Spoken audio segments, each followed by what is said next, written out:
फिर एक बार परमेश्वर के नाम को हम धन्यवाद देते हैं इस समय के लिए। और जैसा कि हमने इब्रानियों की पत्री में पढ़ा है, जहाँ पर इब्रानियों का लेखक हमें फिर एक बार उस बात को याद दिलाता है जो बात हमने याकूब के मुंह से सुनी थी। और हमने कल याकूब के जरिए सुना था, याकूब के जरिए हमने ये जाना था कि एक व्यक्ति को परमेश्वर के पास में आना जरूरी है, एक व्यक्ति को परमेश्वर के करीब में आना जरूरी है। और हमने याकूब की किताब से इस बात पर अध्ययन किया था कि क्यों परमेश्वर के पास में आना जरूरी है, क्यों परमेश्वर के करीब में आना जरूरी है। और हमने कल 3 बातों की ओर गौर किया था। परमेश्वर के पास में आना क्यों जरूरी है?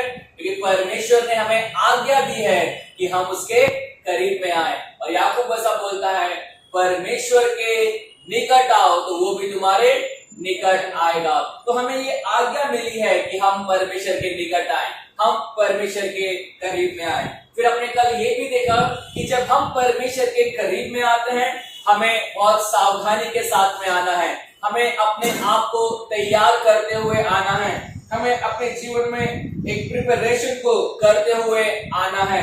और जब हम एक तैयारी के साथ में आते हैं तो हमने फिर ये भी देखा कि जब हम परमेश्वर के निकट आते हैं तो परमेश्वर भी हमारे निकट आता है। तो क्यों परमेश्वर के निकट आना हमारे लिए जरूरी है? हमने कल इस बातों को ऊपर याकूब की किताब से अध्ययन किया है। आज हम इब्रानी की पत्री में से उसी चीज पर अध्ययन करने वाले हैं, परमेश्वर के निकट आना, परमेश्वर के करीब में आना, ड्रॉइंग नियर टू गॉड, परमेश्वर की निकटता के अंदर आना। और जब इब्रानी का लेखक इन चीजों को लिख रहा है तो वो ऐसा बोलता है, इसलिए हे भाइयों, जब हमें यीशु के लहू के द्वारा उस नए और जीवते मार्ग से पवित्र स्थान में प्रवेश करने का हियाव हो गया है, जो उसने पर्दे अर्थात अपने शरीर में होकर हमारे लिए अभिषेक किया, इसलिए कि हमारा ऐसा महायाजक है जो परमेश्वर के घर का अधिकारी है।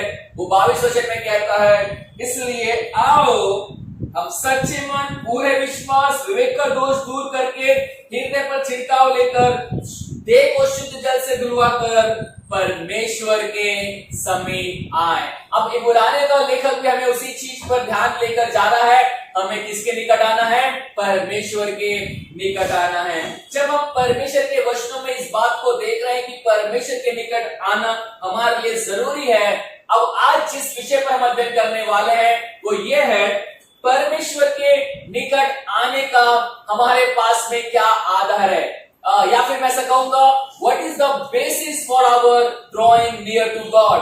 परमेश्वर के करीब में आने के लिए, परमेश्वर के पास में आने के लिए हमारे पास में ऐसी कौन सी चीज है, ऐसा कौन सा आधार है, ऐसा कौन सा बेसिस है जिस आधार पर हम परमेश्वर के करीब में आ सकते हैं, जिस आधार पर हम परमेश्वर के निकट आ सकते हैं।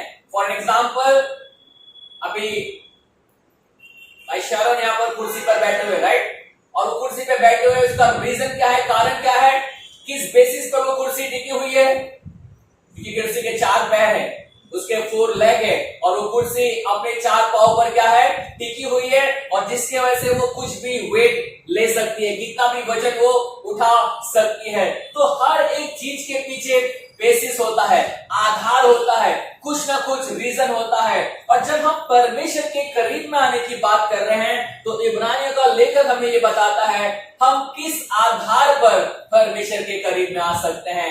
हमने कल ये देखा था कि परमेश्वर के पास में आना क्यों जरूरी है, और आज हम ये देखेंगे हम किस आधार पर परमेश्वर के करीब में आ सकते हैं। और जब इब्रानियों का लेखक अपनी किताब में इस विषय के बारे में चर्चा करता है तो बाइबल ये बताती है, इस 19 से लेकर 22 वचन में हम एक बहुत ही इंपॉर्टेंट वर्ड को देखते हैं, एक बहुत ही महत्वपूर्ण शब्द को देखते हैं, और वो शब्द है परमेश्वर के समीप आना।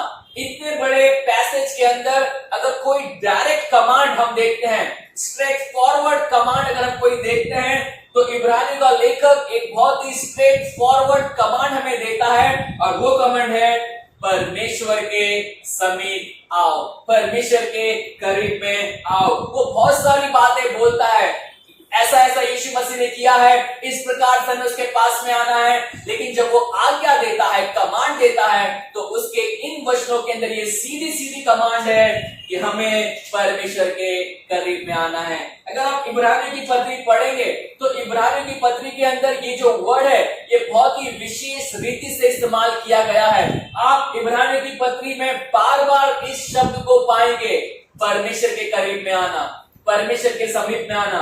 और हम कुछ वचनों को पढ़ेंगे क्विकली और हम देखेंगे कि इब्रानी का लेखक क्यों इस बात पर ज्यादा जोर देता है। इब्रानी की पत्री इसी का 4 अध्याय और हम 16 वचन को पढ़ेंगे। 4 अध्याय 16 वचन।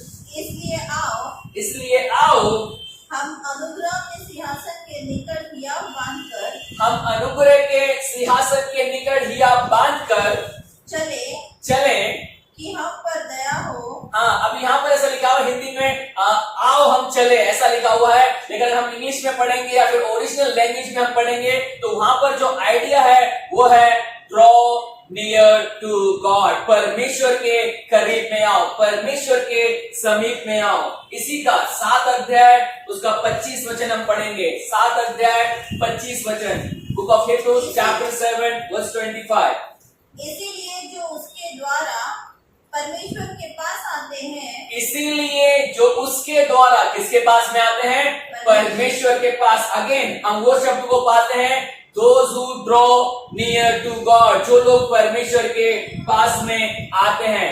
इसी किताब में 11 अध्याय उसके 6 वचन, जो कि बहुत ही फेमस पॉपुलर वचन है ना। 11 अध्याय 5 और 6 वचन बहुत ही ज्यादा फेमस वचन है। वहां पर भी इब्रानी का लेखक उसी बात को बता रहा है और वो क्या कहता है? और विश्वास बिना उसे प्रसन्न करना अनहोना है। विश्वास बिना परमेश्वर को प्रसन्न करना क्या है? अनहोना है। क्योंकि परमेश्वर के पास आने वाले, परमेश्वर के पास आने वाले, फिर से he who draw near to God, जो लोग परमेश्वर के पास में आते हैं। तो अगर आप इब्रानी की किताब देखेंगे तो बार बार इस किताब के अंदर इस शब्द को यूज किया गया है, ड्रॉइंग नियर टू गॉड, परमेश्वर के पास में आना, परमेश्वर के समीप में आना, परमेश्वर के करीब में आना। और जब इब्रानियों का लेखक इस शब्द को यूज कर रहा है, वो एक नॉर्मल सेंस के अंदर इसे इस्तेमाल नहीं कर रहा है, वो बहुत ही स्पेसिफिक सेंस के अंदर इस शब्द को इस्तेमाल करता है। और जब वो इस शब्द को इस्तेमाल करता है, वो ये बात बताना चाहता है कि एक व्यक्ति को परमेश्वर के करीब में जाना है, एक व्यक्ति को परमेश्वर के समीप में आना है, एक व्यक्ति को परमेश्वर के निकट आना है। और वो बहुत ही स्पेशल अप्रोच के बारे में बताता है कि एक व्यक्ति कैसे परमेश्वर के पास में आ सकता है, एक व्यक्ति किस रीति से परमेश्वर के करीब में जा सकता है। और इसलिए जब हम इब्रानी की किताब में इस बात को देख रहे हैं तो इब्रानी का लेखक हमें बताता है ऐसी कौन सी बातें हैं, ऐसी कौन सी चीजें हैं जिनके आधार पर, जिनके बेसिस पर हम परमेश्वर के करीब में जा सकते हैं। हम जब परमेश्वर के वचनों को पढ़ते हैं तो ऐसा लिखा हुआ है, 19 वचन को हम फिर से पढ़ेंगे। इसी का 10 अध्याय उसके 19 वचन को हम फिर से पढ़ेंगे। इसलिए हे भाइयों, जब हमें यीशु के लहू के द्वारा उस नए और जीवित मार्ग से पवित्र स्थान में प्रवेश करने का हियाव हो गया है। अब यहाँ पर इब्रानी का लेखक ऐसा बोल रहा है, हम किस आधार पर परमेश्वर के पास में जा सकते हैं, हम कौन से बेसिस पर परमेश्वर के पास में जा सकते हैं? तो वो ऐसा बोलता है, यीशु के लहू के द्वारा।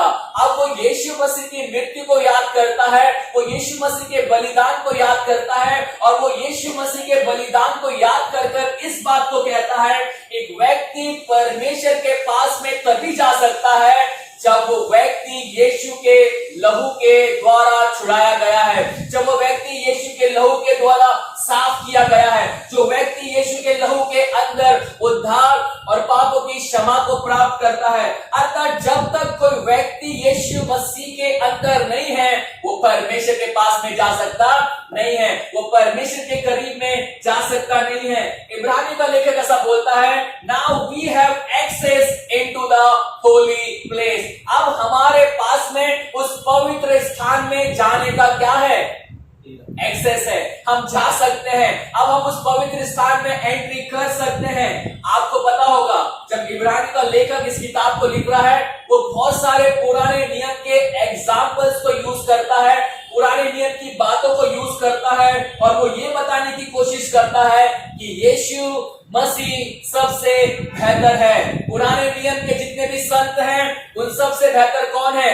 यीशु मसीह है। पुराने नियम में तुम्हें मंदिर दिखता है, यीशु मसीह उससे भी बेहतर है। पुराने नियम में तुम्हें भविष्यवक्ता दिखते हैं, यीशु मसीह उनसे बेहतर है। पुराने नियम में तुम्हें याजक दिखते हैं, यीशु मसीह उन सबसे बेहतर है। जब इब्रानियों का लेखक इस किताब को लिख रहा है, वो यीशु मसीह की सुप्रीमेसी को बारे में, उसके बारे में बात करता है कि यीशु मसीह सर्वोच्च है, वो सबसे ऊपर है, वो सबसे बेहतर है। He is better than everything that is there, वो सबसे अच्छा है। और जब वो परमेश्वर के करीब में आने की बात कर रहा है, तो वो बोलता है परमेश्वर के करीब में आने का केवल एक ही तरीका है, और वो तरीका है the sacrifice of Christ, Yeshu Masih का बलिदान। उस बलिदान के बिना कोई भी परमेश्वर के करीब में आ सकता नहीं है। और जब हम यहाँ पर देख रहे हैं, वो बोलता है कि now we have access into the holy place. आपको पता होगा पुराने नियम में किस प्रकार से लोग परमेश्वर के भवन में जाया करते थे, और जो परमेश्वर के भवन में जाया करते थे उनमें से याजक लोग हुआ करते थे। और पुराने नियम की यह प्रथा थी कि जो महायाजक है वो साल में कितनी बार पवित्र स्थान में जाएगा? केवल एक ही बार, डे ऑफ अटोनमेंट, प्रायश्चित के दिन वो केवल साल में एक ही बार उस पवित्र स्थान में क्या कर सकता है?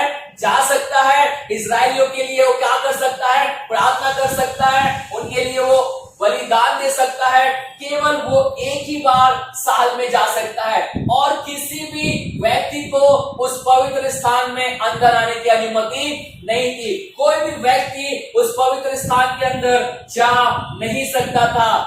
आपको पता होगा एक राजा था, और जब वो बहुत ज्यादा बलवान हो गया, ताकतवर हो गया, उसे लगा अरे मैं भी जाकर, याजक क्या है, मैं भी जाकर याजक की तरह परमेश्वर की आराधना कर सकता हूँ। और बाइबल ये बताती है उजिया नाम का एक राजा था, और वो क्या करता है? जाकर मंदिर में, होली प्लेस में परमेश्वर को धूप चढ़ाने लगता है। वो धूप केवल याजक का काम था चढ़ाना। उजिया राजा वो काम को करने लगता है, और जैसे ही उजिया राजा वो काम को करने लगता है, बाइबल बताती है क्या होता है? उसके माथे पर कोढ़ निकल आ जाता है। और जैसे याजक लोग देखते हैं कि उजिया राजा के माथे पर कोढ़ निकल कर आ गया है, वो तुरंत उसे वहां से बाहर निकाल कर ले जाते हैं। और बाइबल के अंदर ऐसा लिखा हुआ है, उजिया राजा मरने तक कोढ़ी रहता है, अर्थात उसका कोढ़ दूर जाता नहीं है, उसे उसकी कोढ़ से चंगाई मिलती नहीं है। उसे एक अलग स्थान में रखा जाता था, उसे एक अलग घर में रखा जाता था, लेकिन उसने वो काम किया जिसे काम करने के लिए परमेश्वर ने उसे कभी बोला नहीं था। बाइबल ये बताती है बहुत सारे लोग पुराने नियम के अंदर हम देखते हैं जिन्होंने परमेश्वर की आज्ञाओं का पालन नहीं किया, और उसमें से एक हम देखते हैं किंग उजिया राजा, जो अति पवित्र स्थान में जाकर परमेश्वर को धूप चढ़ाने की कोशिश करता है। तो हम पुराने नियम में देखते हैं तो वहां पर पवित्र स्थान में जाने की अनुमति किसी को नहीं थी, केवल याजक ही जा सकता है साल में एक ही बार। इवन आज भी यरूशलेम के अंदर अगर आप जाओगे तो वहां पर कहां पर ऐसे साइन बोर्ड लगे हुए हैं जहां पर यहूदियों का आना मना है, लेकिन उनको ऐसा लगता है हमें नहीं पता, क्योंकि अभी उनके पास में टेम्पल नहीं है, और उनका ऐसा बोलना है कि हमें नहीं पता कि टेम्पल का अति पवित्र स्थान कौन सा है। तो कहीं कहीं जगह पर बोर्ड लगाकर रखे कि यहाँ पर आना मना है। मतलब एक यहूदी के लिए पवित्र स्थान में जाना बहुत भयंकर बात है। एक यहूदी के लिए पवित्र स्थान के अंदर कदम रखना बहुत भयंकर बात है। आपको पता होगा मूसा के टाइम पर क्या हुआ था, जब परमेश्वर मूसा से बात करने आता था, आपको पता होगा परमेश्वर बादल के अंदर थंडरिंग हो रही है, लाइट चमक रही है, और उसके अंदर परमेश्वर मूसा से क्या कर रहा है? बातें कर रहा है। तब सारे इजरायली आकर मूसा को कहते हैं हम ऐसे परमेश्वर के बात नहीं कर सकते, हम ऐसे परमेश्वर के सामने खड़े नहीं रह सकते। वो बोलते मूसा तू ही हमारी तरफ से बातें कर, क्योंकि उन्हें परमेश्वर के सामने खड़ा होने का बहुत डर लग रहा था, उन्हें बहुत भयभीत उन्हें महसूस हो रहा था। जब हम परमेश्वर के वचन में पढ़ते हैं, बाइबल ये बताती है पुराने नियम के अंदर कोई भी व्यक्ति पवित्र स्थान में जा सकता नहीं था। There was no access for any common ordinary people to go into the holy place. वहां पर किसी भी व्यक्ति को कोई भी अनुमति नहीं थी।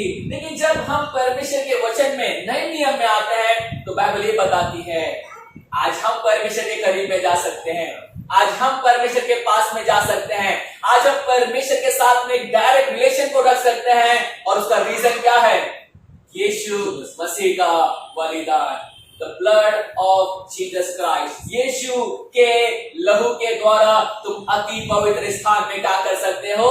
जा सकते हो। हम पुराने नियम में देखते हैं कि किस प्रकार से बैल और बछड़ों का लहू बहाया गया ताकि लोग परमेश्वर के करीब में आ सके। लेकिन उनका करीब में भी आना कितने समय के लिए? थोड़े समय के लिए, टेम्पररी। लेकिन बाइबल ये बताती है पुराने नियम के अंदर भी बैलों का, बछड़ों का लहू उन्हें परमेश्वर से जोड़ नहीं पाया, उन्हें परमेश्वर के करीब में लेकर नहीं आ पाया। बछड़ों और बकरों के लहू से पापों की क्षमा नहीं थी और इसलिए एक परफेक्ट सैक्रिफाइस का होना बहुत जरूरी था, इसलिए एक परफेक्ट लैम्प को आना बहुत जरूरी था। और बाइबल यह बताती है यीशु मसीह एक परफेक्ट मेमना बनकर इस संसार में आता है, यीशु मसीह एक परफेक्ट बलिदान को देता है। और बाइबल बताती है उसके बलिदान के द्वारा आज मैं और आप परमेश्वर के करीब में जा सकते हैं। तो जब हम परमेश्वर के करीब में आने की बात कर रहे हैं, हम किस आधार पर परमेश्वर के पास में जा सकते हैं? हमारे अंदर कुछ भी नहीं है, हम अपनी पवित्रता लेकर नो, हम अपनी अच्छाई लेकर नहीं, हम अपनी भलाई लेकर नहीं, हम अपने अच्छे अच्छे भले भले अच्छे काम, धर्म के काम लेकर परमेश्वर के पास में जा सकते हैं। पहले बताती है हमारे धर्म के काम परमेश्वर के सामने कैसे हैं? मैले और चिथड़ों के समान है। परमेश्वर दूर से उन्हें देखकर क्या करता है?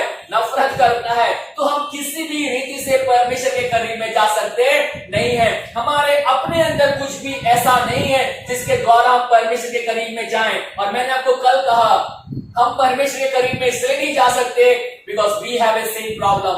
हमारे पास में पाप की समस्या है, हमारे जीवन में पाप की समस्या है और हम अपने पाप को लेकर उस पवित्र परमेश्वर के सामने नहीं जा सकते। हम अपने पापी जीवन को लेकर उस पवित्र परमेश्वर के सिंहासन के निकट में नहीं जा सकते।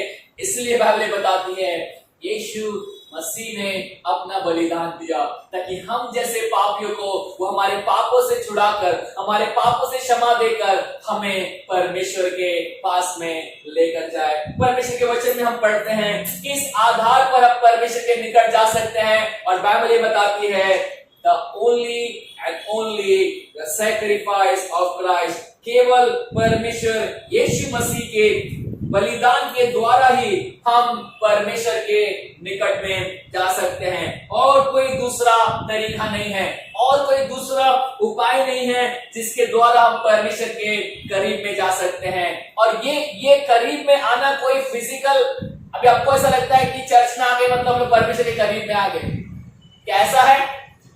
बहुत सारे लोग चर्च में आकर भी क्या है, परमेश्वर से बहुत दूर है। तो जब हम परमेश्वर के करीब में आने की बात कर रहे हैं, it is not a physical act, ये कोई शारीरिक काम नहीं है। ये कैसा काम है?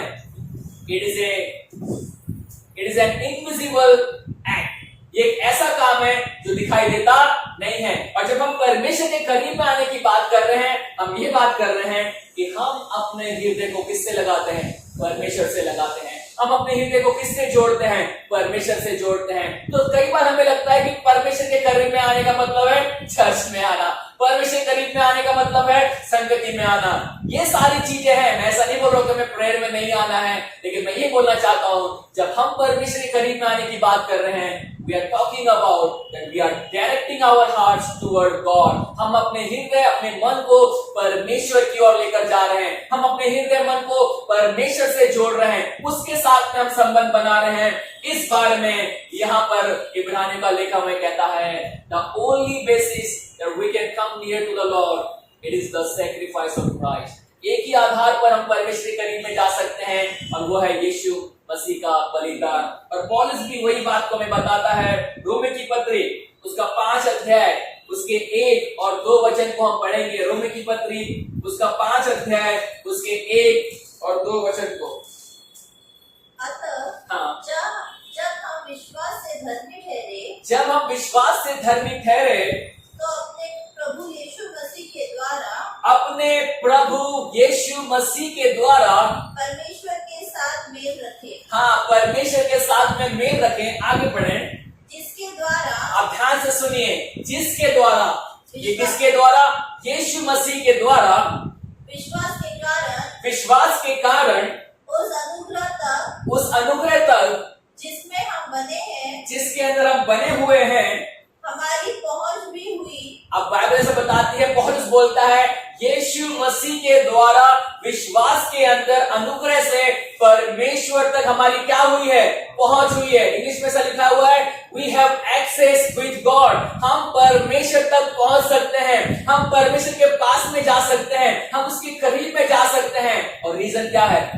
और परमेश्वर की महिमा। हाँ, रीजन वो बोलता है यीशु मसीह के द्वारा। उसके द्वारा हमारा मेल किससे हो गया है? परमेश्वर के साथ में। उसके द्वारा हमारा मेल परमेश्वर के साथ में हो गया है। और पौलुस बोलता है, now we have access with God. हम परमेश्वर के सामने जा सकते हैं, हम परमेश्वर के सामने पहुंच सकते हैं, हम परमेश्वर के करीब में जा सकते हैं। आपको पता होगा इतिहास, चर्च का जो इतिहास है, चर्च के इतिहास में एक ऐसा समय था जब रेफॉर्मेशन होता है। और रेफॉर्मेशन के समय पर एक व्यक्ति जिसका नाम मार्टिन लूथर होता है, वो एक वचन को लेकर आगे बढ़ता है और वो इस प्रकार से कहता है। आपको पता होगा रेफॉर्मेशन से पहले सारे लोग रोमन कैथोलिक कलीसिया के पार्ट थे, रोमन कैथोलिक कलीसिया के भाग थे। और आपको पता होगा वहां पर किस प्रकार से प्रार्थना की जाती थी। वहां पर एक व्यक्ति को सबसे पहले पोप को बताना है सारी चीजें, और फिर पोप क्या करेगा?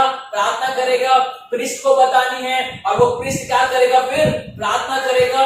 अतः रोमन कैथोलिक चर्च के अंदर डायरेक्ट परमेश्वर से बात करने का कुछ आइडिया नहीं था। अतः वो हर एक चीज प्रीस्ट को बताते थे और प्रीस्ट जाकर फिर क्या करेगा? परमेश्वर से बात करेगा, यीशु मसीह से बात करेगा। लेकिन मार्टिन लूथर आकर पढ़ता है और वो पतरस की किताब में इस रीति से पढ़ता है और वो ऐसा कहता है, हम सब के सब कौन है? याजक। हम सब के सब कौन है? चुना हुआ वंश। और वो ऐसा कहता है, नहीं नहीं नहीं, हम सब परमेश्वर से डायरेक्ट क्या कर सकते हैं? प्रार्थना कर सकते हैं। हमें बीच में कोई मीडिएटर नहीं चाहिए, हमें बीच में कोई बिचवाई नहीं चाहिए। हम डायरेक्ट एक्सेस रखते हैं, हम डायरेक्ट अपनी प्रार्थनाओं को परमेश्वर की ओर लेकर जा सकते हैं। और मार्टिन लूथर का बोलना था, द रीजन, क्योंकि यीशु मसीह के अंदर हमारा परमेश्वर के साथ में क्या हो गया है? मेल हो गया है। We have been reconciled in Jesus Christ. हमारा परमेश्वर के साथ में मेल हो चुका है, इसलिए हमारी प्रार्थना डायरेक्ट हम किससे कर सकते हैं? परमेश्वर से कर सकते हैं, यीशु मसीह से कर सकते हैं। और उसी प्रकार से हम यहाँ पर देखते हैं, पौलुस वही चीज को बता रहा है, यीशु मसीह के द्वारा ही एक व्यक्ति परमेश्वर के पास में जा सकता है। और कोई दूसरा तरीका नहीं है, और कोई दूसरा उपाय नहीं है जिसके द्वारा एक व्यक्ति परमेश्वर के पास में जा सके। पुराने नियम में लोग कोशिश कर रहे थे, पुराने नियम में लोग बहुत सारे काम कर रहे थे, बहुत सारी आज्ञाओं का पालन कर रहे थे, बहुत सारे बलिदान को लोग सैक्रिफाइस कर रहे थे, बहुत सारी चीजें वो लोग कर रहे थे जिससे वो परमेश्वर के करीब में जा सके। लेकिन पता है क्या बाइबल ये बताती है, इसी इब्रानी का पत्री उसका 10 अध्याय और उसके पहले वचन में ऐसा लिखा हुआ है, क्योंकि व्यवस्था जिसमें आने वाली अच्छी वस्तु का प्रतिबिंब है उनका असली स्वरूप नहीं, इसलिए उन एक ही प्रकार के बलिदानों के द्वारा, कौन से प्रकार के बलिदान? एनिमल सैक्रिफाइस, जानवरों के बलिदान के द्वारा जो प्रति वर्ष अचूक चढ़ाए जाते थे, बिना किसी रुकावट के, बिना किसी प्रॉब्लम के, हर साल उन बलिदानों को चढ़ाया जाता था। लेकिन ध्यान से सुनिए क्या लिखा हुआ है, वे बलिदान पास आने वाले को कदापि सिद्ध नहीं कर सके। अर्थात जो व्यवस्था उन्हें दी गई थी वो व्यवस्था उन्हें सिद्ध नहीं कर पाए। जो बलिदान उन्होंने चढ़ाए वो बलिदान कभी उन्हें परमेश्वर के करीब में लेकर नहीं आ सके। और इसलिए बाइबल बताती है एक संपूर्ण बलिदान की आवश्यकता थी, एक परफेक्ट सैक्रिफाइस की आवश्यकता थी, एक परफेक्ट लैम्प की आवश्यकता थी। और बाइबल बताती है यीशु मसीह वो परफेक्ट लैम्प बनकर इस संसार में आता है और वो अपने जीवन को देता है, वो अपने बलिदान को देता है। वो ऐसा बोलता है, कोई मुझसे मेरे प्राण को नहीं लेता, मैं अपने प्राण को खुद देता हूं। अर्थात Jesus was not only sent by God to die in this world, but he came himself to die for the sake of sinner. वो केवल परमेश्वर की इच्छा के द्वारा, उसके प्लान के अंदर, उसकी योजना के द्वारा बलिदान होने के लिए संसार में नहीं आया। बाइबल ये बताती है यीशु मसीह खुद अपनी इच्छा से बलिदान होने के लिए संसार में आया। बहुत बार बहुत सारे लोगों को लगता है नहीं, यीशु मसीह परमेश्वर की वजह से, परमेश्वर की वजह से, परमेश्वर की वजह से। No, it is not only about God, it is about Christ, his own willingness, उसकी खुद की स्वेच्छा, उसकी खुद की इच्छा के अनुसार वो इस संसार में आया ताकि मेरे और आपके जैसे पापियों को वो छुड़ा सके, बचा सके। तो बाइबल ये बताती है हम किस आधार पर परमेश्वर के करीब में आ सकते हैं। And the first thing, the sacrifice of Christ, Yeshu Masih के बलिदान के द्वारा। Sacrifice of Christ can perfect those who draw near to him. केवल यीशु मसीह का बलिदान ही उन लोगों को परफेक्ट सिद्ध बना सकता है जो लोग उसके करीब में आते हैं। और बाइबल बताती है हमारा करीब में आने का कारण केवल यीशु मसीह का लहू है। ऐसा लिखा हुआ है, वो बोलता है कि अब यीशु मसीह के लहू के द्वारा हमारा परमेश्वर के पास में क्या है, एक्सेस है, हमारी पहुंच हुई, हम जा सकते हैं उसके पास में, पवित्र स्थान में हम जा सकते हैं। ऐसा लिखा हुआ है, केवल पवित्र स्थान में नहीं, यीशु मसीह के द्वारा कौन सा मार्ग खुल गया है?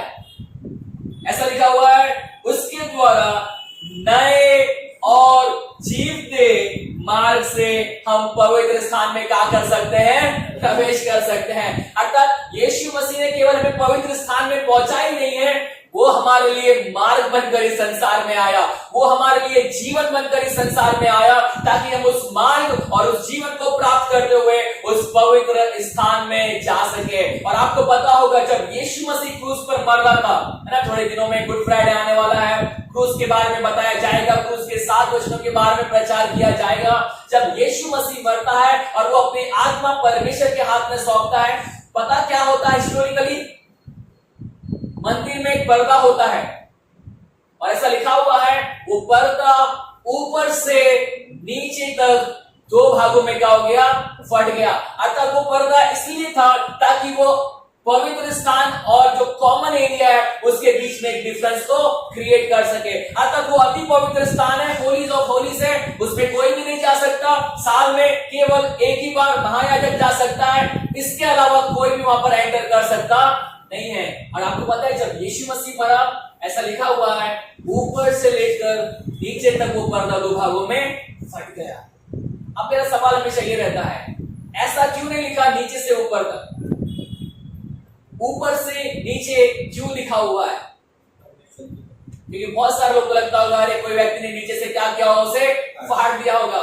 क्योंकि टेंपल, जब हम सोलोमन के टेंपल और जब यीशु मसीह के टेंपल की हम बात कर रहे हैं, हेरोदेस के द्वारा बनाया गया टेंपल था और उसकी हाइट के बारे में हम जब बात कर रहे हैं, कोई भी व्यक्ति, साधारण व्यक्ति उस पर आसानी से ऊपर चढ़ सकता नहीं है बिना किसी लैडर के, बिना किसी सहारे के। तो एक व्यक्ति को ऊपर जाकर फाड़ने के लिए बहुत तकलीफ, बहुत मशक्कत करनी पड़ेगी। नीचे से कोई भी फाड़ सकता है, लेकिन नीचे से वो कितनी ताकत लगाएगा कि ऊपर तक फट जाए, हमें नहीं पता। लेकिन बाइबल बताती है जब यीशु मसीह मरा, ऊपर से लेकर नीचे तक पर्दा 2 भागों में बढ़ गया। अगर लैंग्वेज को जब हम पढ़ते हैं तो लैंग्वेज हमें ये बताती है ये मनुष्य का काम नहीं, ये परमेश्वर का काम है। मनुष्य और परमेश्वर के बीच की दूरी कम करने वाला कोई मनुष्य नहीं, लेकिन मनुष्य और परमेश्वर के बीच की दूरी कम करने वाला परमेश्वर का पुत्र यीशु मसीह है। और उसकी मृत्यु के द्वारा, उसके बलिदान के द्वारा बाइबल बताती है हम परमेश्वर के पास में पहुंच सकते हैं, हम डायरेक्ट उसके सामने जा सकते हैं। अब कोई बीच में पर्दा नहीं है, अब बीच में कोई वेल नहीं है, अब बीच में कोई कर्टन नहीं है, अब बीच में कोई दीवार नहीं है, हम डायरेक्ट उसके पास में जाने का एक्सेस रखते हैं, पहुंच रखते हैं। और बाइबल हमें यही बता रही है कि किस आधार पर हम परमेश्वर के पास में जा सकते हैं, केवल और केवल यीशु मसीह के बलिदान के द्वारा। उसने हमें नया रास्ता दिखाया है, उसने हमें नया जीवन दिया है। और बाइबल बताती है, यीशु मसीह खुद बोलता है मैं ही मार्ग हूं और मैं ही जीवन हूं, बिना मेरे कोई भी पिता के पास नहीं पहुंच सकता। तो अगर जितने भी लोग कोशिश कर रहे हैं पिता के पास पहुंचने की, जितने भी लोग कोशिश कर रहे हैं परमेश्वर के पास में पहुंचने की, बिना यीशु के पहुंच सकते हैं? नहीं, इम्पॉसिबल। इम्पॉसिबल। अगर हम यीशु मसीह के बिना परमेश्वर के पास में पहुंचने की कोशिश कर रहे हैं, यीशु मसीह ने खुद बोला बिना मेरे कोई पिता के पास में पहुंच सकता नहीं है। और हम यहाँ पर वही चीज को देख रहे हैं, जब हम परमेश्वर के करीब में आने की बात कर रहे हैं, जब हमारे मन हमारे विचार में हम परमेश्वर के करीब में आना चाहते हैं, हमें इस बात को याद रखना है, हम परमेश्वर के करीब में सबसे पहले नहीं आ सकते, क्योंकि हम पापी हैं, हम गुनहगार हैं, हम अपने पापों में डूबे हुए थे। अगर हमें कोई चीज परमेश्वर के करीब में लेकर आ सकती है, वो केवल यीशु मसीह का लहू है, वो केवल यीशु मसीह का बलिदान है, वो केवल उसका सैक्रिफाइस है, केवल उसी के द्वारा, उसी के मरने के कारण, उसी की मृत्यु के द्वारा हम परमेश्वर के करीब में आ सकते हैं। Other than that, there is no other way, और कोई दूसरा मार्ग नहीं है। बाइबल बताती है पहली चीज, हाँ, हम किस आधार पर परमेश्वर के पास में आ सकते हैं? The sacrifice of Christ, यीशु मसीह के बलिदान के द्वारा। इसका 21 वचन को हम पढ़ेंगे, 21। आज इसका 10 अध्याय उसके 21 वचन को हम पढ़ेंगे। हाँ, एग्जैक्टली। और इसीलिए कि हमारा ऐसा महायाजक है जो परमेश्वर के घर का अधिकारी है। अब बाइबल यहाँ पर ऐसा बताती है, इब्रानी का लेखक यीशु मसीह को केवल एक लैम्ब के रूप में नहीं देखता है, एक मेमने के रूप में नहीं देखता है, जो वध किया गया मेमना है, बलिदान किया हुआ मेमना है। अब वो यीशु मसीह को कैसे देख रहा है? एक याजक की तरह, एक महायाजक की तरह, राइट। और आपको पता होगा पुराने नियम के अंदर याजक का काम क्या था। हम पुराने नियम के अंदर तीन ऑफिसेस को देखते हैं। पहला भविष्यवक्ता है, दूसरा राजा है, तीसरा याजक है। तो हम इन तीन लोगों को, तीन ऑफिसेस को हम पुराने नियम के अंदर देखते हैं। और इब्रानी का लेखक बोलता है यीशु मसीह अपने आप में वो तीनों पदवी को रखने वाला परमेश्वर है। वो राजाओं का राजा है, वो भविष्यवक्ता है, और ऐसा लिखा हुआ है वो हमारा महायाजक है। और जब हम पुराने नियम में गौर करते हैं इन तीनों के ऊपर, जो भविष्यवक्ता होता था वो क्या करता था? वो परमेश्वर के बिहाफ पर लोगों से क्या करता था? बातें करता था। अर्थात he was the representative of God, वो परमेश्वर की तरफ से लोगों से बातें करता था। लेकिन जब हम याजक के बारे में देखते हैं, याजक क्या करता है? वो लोगों की तरफ से परमेश्वर से बातें करता है। अर्थात we have prophet who is representing God and we have priest और high priest who is representing man. वो लोगों को रिप्रेजेंट कर रहा है, उनके बिहाफ में परमेश्वर से क्या करता है? बातें कर रहा है। अब ध्यान से सुनिए, यीशु मसीह केवल परमेश्वर नहीं है, यीशु मसीह केवल एक बलिदान किया हुआ मेमना नहीं है।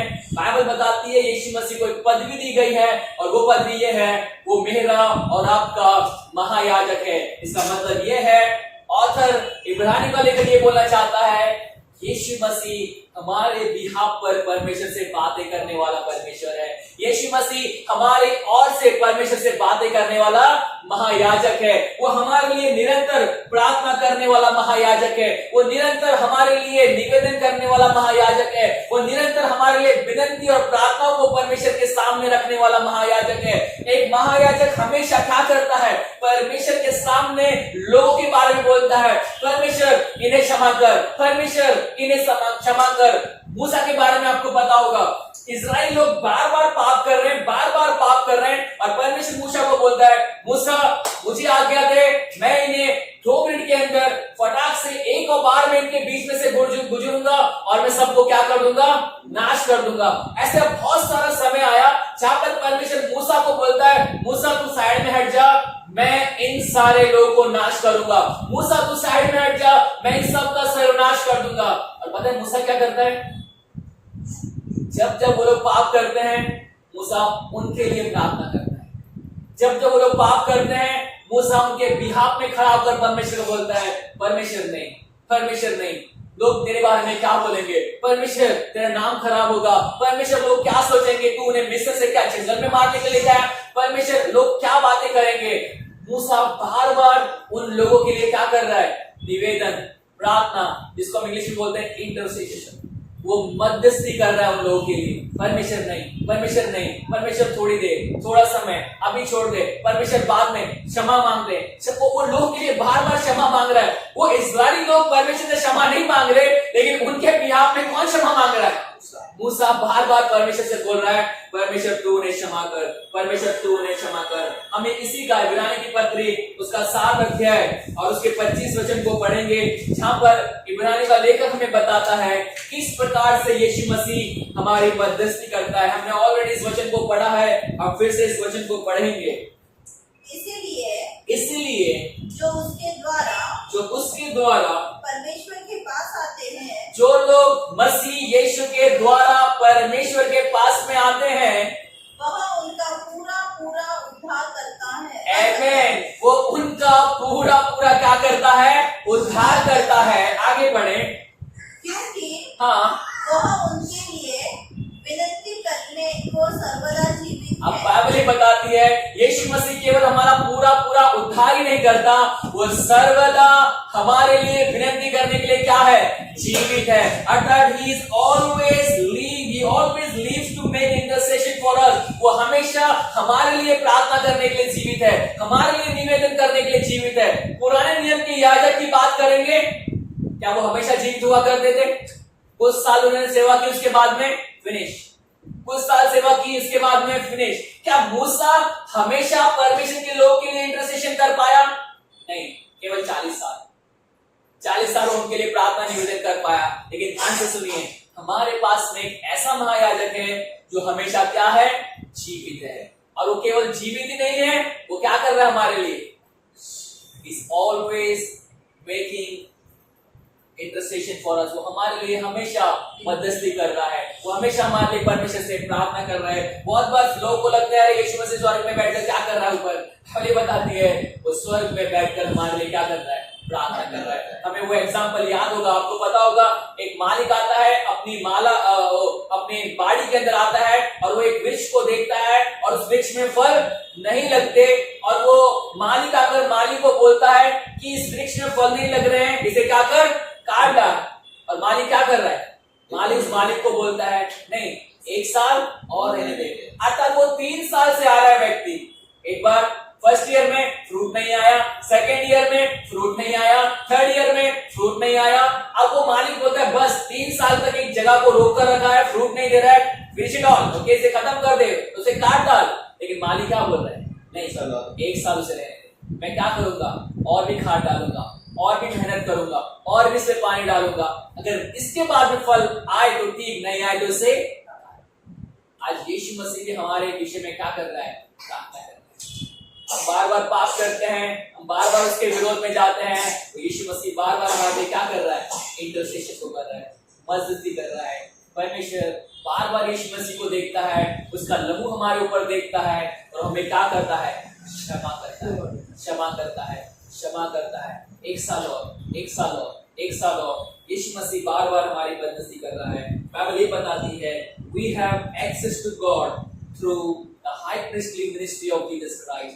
हम परमेश्वर के पास में इसलिए पहुंच सकते हैं क्योंकि हमारे लिए ऑलरेडी एक महायाजक है जो हमारे लिए क्या कर रहा है? प्रार्थना कर रहा है, हमारे लिए मध्यस्थी कर रहा है। बाइबल ये बताती है we have access to God not only because of the sacrifice of Christ but also because of the supplication of Christ। हम यीशु मसीह की प्रार्थना के द्वारा परमेश्वर के करीब में जा सकते हैं। वो हमारे लिए निरंतर प्रार्थना कर रहा है, वो हमारा एक महायाजक है, वो हमारे लिए एक याजक का काम कर रहा है और वो हमेशा जीवित है हमारे लिए क्या करने के लिए? निवेदन करने के लिए, प्रार्थना करने के लिए। He is always there, he is always ready। और बाइबल ये बताती है यीशु मसीह के अंदर हम परमेश्वर के पास पहुंच सकते हैं, उसके बलिदान के द्वारा हम उसके पास में पहुंच सकते हैं, उसकी प्रार्थना और निवेदन के द्वारा हम परमेश्वर के पास में पहुंच सकते हैं। और बाइबल ऐसा बताती है, 22 वचन में हम पढ़ते हैं, आओ हम सच्चे मन पूरे विश्वास के साथ विवेक का दोष दूर करने के लिए हृदय पर छिड़काव लेकर देह को शुद्ध जल से धुलवा कर परमेश्वर के समीप जाए। अब यहाँ पर ऐसा लिखा हुआ है, हृदय पर छिड़काव लेकर अपने बॉडी को, अपनी देह को शुद्ध जल से क्या कर धोकर अर्थात अगेन इब्रानी का लेखक पुराने नियम की पिक्चर को हमें दे रहा है कि पुराने नियम में प्यूरिफिकेशन का मतलब क्या होता था, पवित्रीकरण का मतलब क्या होता था, शुद्धिकरण का मतलब क्या होता था, और किस रीति से लोग अपने आप को पुराने नियम में शुद्ध करते थे, पवित्र करते थे, washing of the bodies, okay, वो अपने शरीर को साफ करते थे। और उसी पिक्चर को लेकर इब्रानी का लेखक ये बोल रहा है कि हमें आत्मिक रीति से अपने दिल पर क्या लेकर आना है, छिड़काव लेकर आना है। हमें आत्मिक रीति से क्या करना है, अपने देह को शुद्ध जल से धुलवाकर परमेश्वर के समीप में आना है।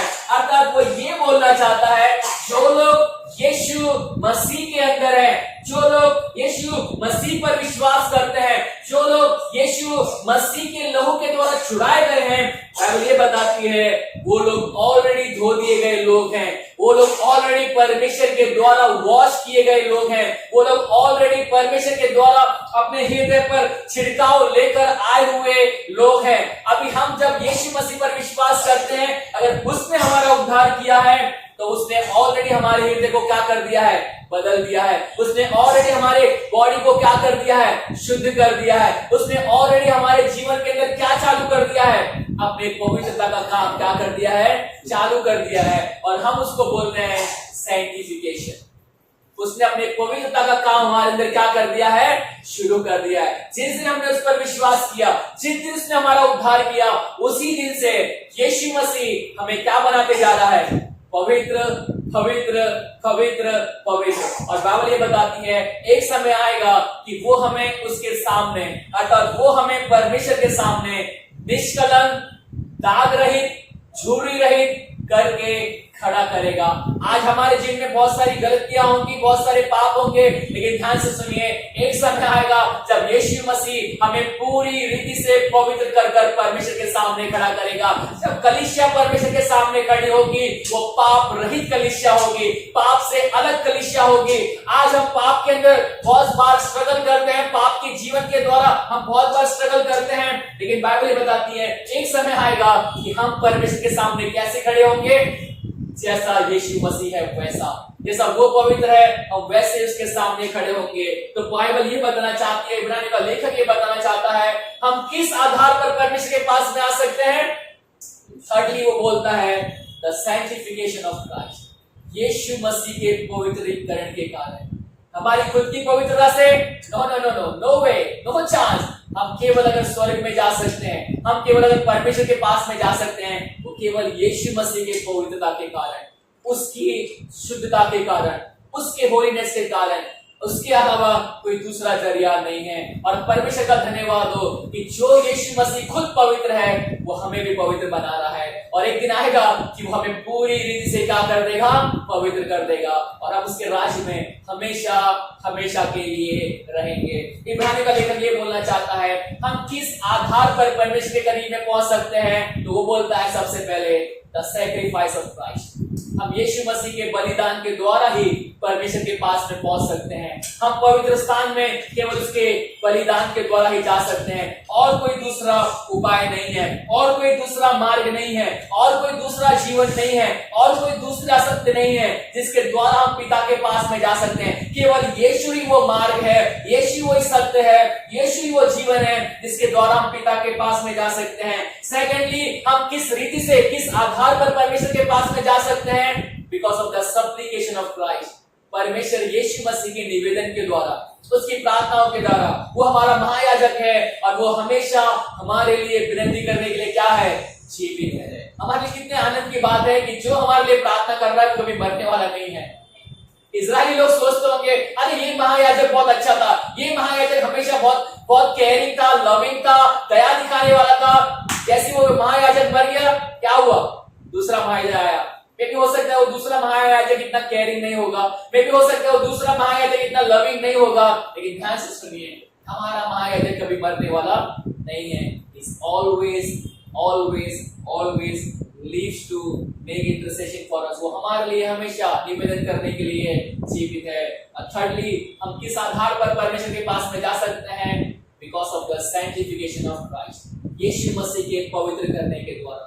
जब वो हमें पवित्र बनाएगा, और हमारा विश्वास है, हमारी आशा यही है कि वो एक दिन हमें पूरे से क्या बनाएगा, पवित्र बनाएगा, और जब वो हमें पूरी से पवित्र बनाएगा, उस दिन हम परमेश्वर के करीब में होंगे, उस दिन हम परमेश्वर के सामने होंगे। और बाइबल ये बताती है जब यीशु मसीह हमें पवित्र बनाएगा, उस समय हमारे अंदर कोई पाप नहीं रहेगा, उस समय हमारे अंदर कोई दाग नहीं रहेगा, उस समय हमारे अंदर कोई कलंक, कोई गिल्ट, कोई ऐसी चीजें नहीं रहेगी जो पाप की होगी। वो पूरी रीति से हमें एक नया मन देगा, एक नया शरीर देगा, एक नई आत्मा देगा, जिसके अंदर हम केवल और केवल परमेश्वर की आराधना करेंगे, हम उसके करीब में रहेंगे, उसके साथ में रहेंगे, और हम हमेशा उसके नाम की आराधना करते रहेंगे।